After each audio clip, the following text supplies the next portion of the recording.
Anong balita sa boxing mga tol? Siyempre, Turki Al-Arshi ng Saudi Arabia kinumpirma na inoperan si Canelo Alvarez para labanan si Terence Crawford. Sabi nga rito mga tol, I will give Canelo what I think is a fair price. If he accept it, he deals directly with me and finish the deal.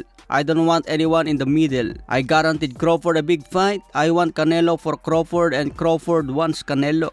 But if Canelo is crazy with his financial demands, I will still guarantee Crawford any fights he wants. So yan nga po yung matinding payag ni Turki Al-Arshi. Ayaw daw niya makipag-negosasyon na may middleman. Gusto niya diretso na makipag-deal si Canelo Alvarez. Basta tamang presyo lang daw ang ibibigay kay Canelo Alvarez, yung alam niya na tama para kay Canelo.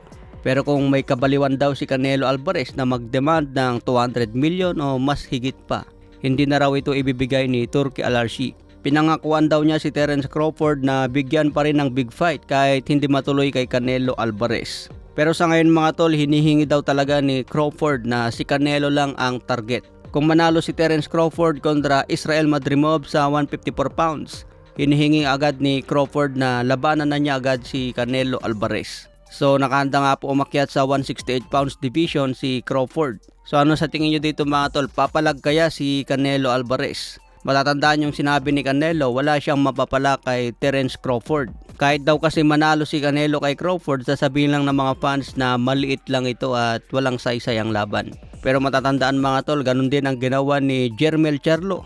Galing din sa 154 pounds at umakyat sa 168. Pero bakit walang nasabi noon si Canelo Alvarez? Nilabanan pa rin niya si Jermell Charlo. Pero pagdating kay Crawford, maraming sinasabi ngayon si Canelo.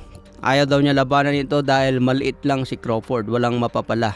Pero pagdating naman kay David Benavidez na katimbang lang niya sa 168 pounds, sinasabi rin ni Canelo na wala siyang mapapala kay David Benavidez. So ano sa tingin nyo mga tol? Sinasabi lang ba ito ni Canelo Alvarez para offeran pa ng mas malaki? Pero sabi nga po ni Turki Al-Arshi, nakahanda siya magbayad ng malaki kay Canelo. Wag lang yung sobrang demand. Samantala abangan po natin ang laban ni Manny Pacquiao mamaya kontra Anpo. Matinding bakbakan po ang exhibition sa Japan. Makita po natin napakaganda po ng kondisyon ni Pacman. Sana bigyan tayo ng isang entertaining fight. Yung tipong papagapangin sana si Rukian po. Okay mga tol, laban na lang po natin yung laban mamayang hapon.